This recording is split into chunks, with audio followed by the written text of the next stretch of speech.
The twilight years of a console generation and the beginning of a new console generation both usually bring about marvelous technical accomplishments in games from a visual perspective. And when the two coincide like they did in 2020, the number of absolute lookers you get to play over the course of many months can be a bit too much to handle. This year was jam-packed with excellent-looking games, some that astounded with their technical fidelity, some that wowed us with beautiful art design, and some that took our breath away with a combination of both. Here, we're going to recognize the 15 games that did that better than all the others, before crowning one of them as what we feel is the best-looking game of 2020. Note, the nominees and winner were decided by an internal vote held among the entire GamingBolt staff. The nominees: Resident Evil 3. Resident Evil 3 Remake may have been a bitter disappointment on multiple fronts, but as far as graphics are concerned, it was an absolute tour de force. Capcom have been putting out excellent-looking games thanks to the incredible RE engine for a few years now, and Resident Evil 3 showcased the strengths of that engine once again. Raccoon City's decrepit environments were brimming with detail, character models, zombies, and monsters that were brought to life with startling authenticity, and things such as lighting and particle effects were hard not to be amazed by. Marvel's Spider-Man Remastered. When Marvel's Spider-Man released for the PS4 in 2018, though it was a good-looking game, it wasn't anything to write home about. Its remastered release on the PS5, however, is an entirely different story. Thanks to higher density of traffic and crowds in the streets of Manhattan, much more detail on things such as Spidey's suit and the character models, and the immense boost that the addition of ray tracing provides to things such as shadows, lighting, and reflections, Marvel's Spider-Man Remastered is easily one of the most impressive visual accomplishments of the year, especially considering the fact that it is technically still a 2-year-old game. MAFIA Definitive Edition. Say what you will about how horribly Hangar 13 bungled MAFIA 3, if there was one thing no one could fault that game for, it was its visuals. This year's MAFIA Definitive Edition was a vastly better game in terms of polish and gameplay, and just as impressive as MAFIA 3 in terms of its graphics. Lost Heaven was brought to life in spectacular fashion in this remake, which turned out to be an admirable technical feat crammed with a level of detail that lent an incredible amount of atmosphere to the game and its setting. Half-Life ALYX. Half-Life ALYX would have been deserving of praise for its visuals even if it had been a conventional PC or console release. But the fact that the game looked as good as it did while being a VR exclusive made its accomplishments that much more admirable. Valve really didn't cut any corners with this game. Every inch of ALYX was overflowing with tiny little details that added immensely to its breathtaking immersion factor. Nearly everything you can lay your eyes on could be picked up or interacted with in some way. And in spite of all of this, ALYX constantly looked amazing and ran like a dream.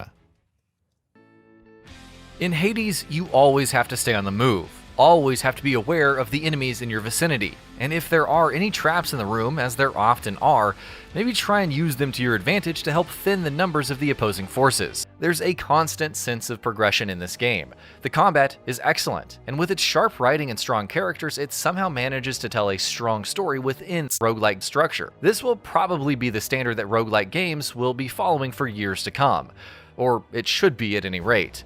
Assassin's Creed VALHALA. Assassin's Creed still hasn't managed to reach the heights of visual fidelity that it did with 2014's Unity, which obviously came at a cost, but VALHALA comes pretty damn close to doing so. The uncanny plasticky faces endemic to Ubisoft games still show up in the background every now and then, but by and large, Assassin's Creed VALHALA is a beautiful game. Ori and the Will of the Wisps. While the bulk of the games on this list have made it in thanks to technical accomplishments, Ori and the Will of the Wisps succeeds more because of its gorgeous art.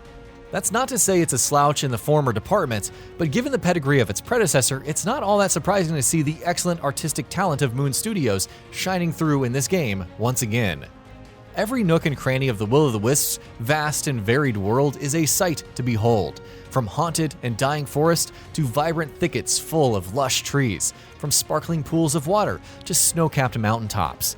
Even after you've spent well over a dozen hours with it, Will of the Wisps will still continue to astound you with its beauty, and that's the mark of true artistic excellence.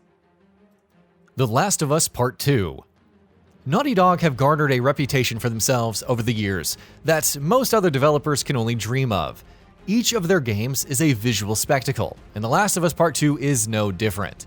In true Naughty Dog fashion, it is brimming with an almost obsessive amount of detail, with tiny touches that you might not even notice at a glance. From the way the characters animate, to the tendrils of smoke that drift off of a gun after you fire a shot, to the way bright red fountains of blood shoot out of enemies. The Last of Us Part 2 works overtime to provide its players with an unbelievably impressive visual experience.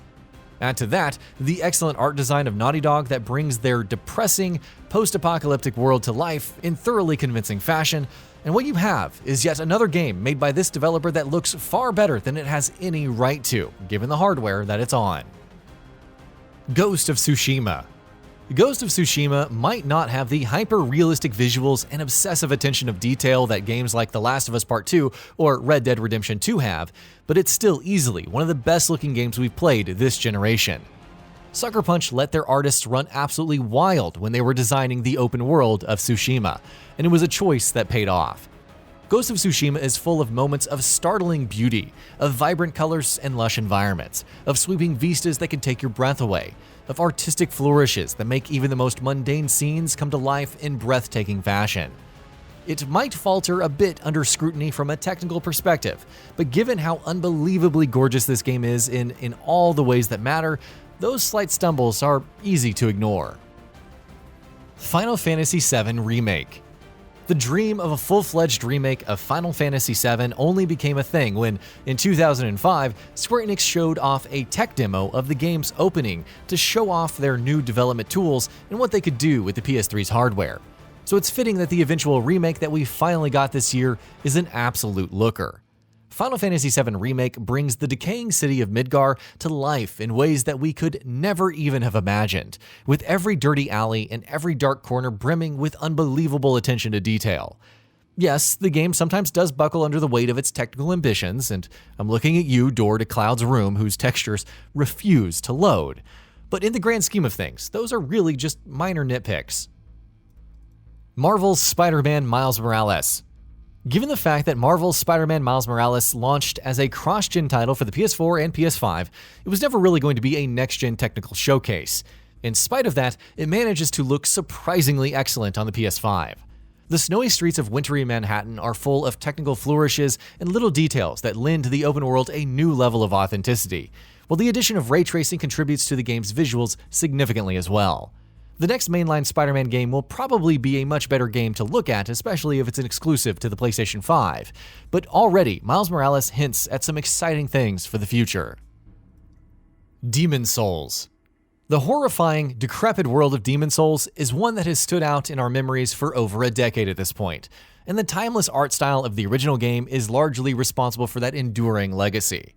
And though Bluepoint Games could have easily messed up their recreation of that iconic world, the Demon's Souls remake is a gorgeous game. It's a technical marvel in every sense of the word, and a great way to show off what the PS5 is capable of right out of the gate. At the same time, however, it also sports an excellent art style, one that surely differs from the sensibilities of the original game in some key ways, but is no less impressive. Watch Dogs Legion. Like pretty much any Ubisoft game that releases in today's day and age, Watch Dogs Legion is not without its technical glitches and bugs.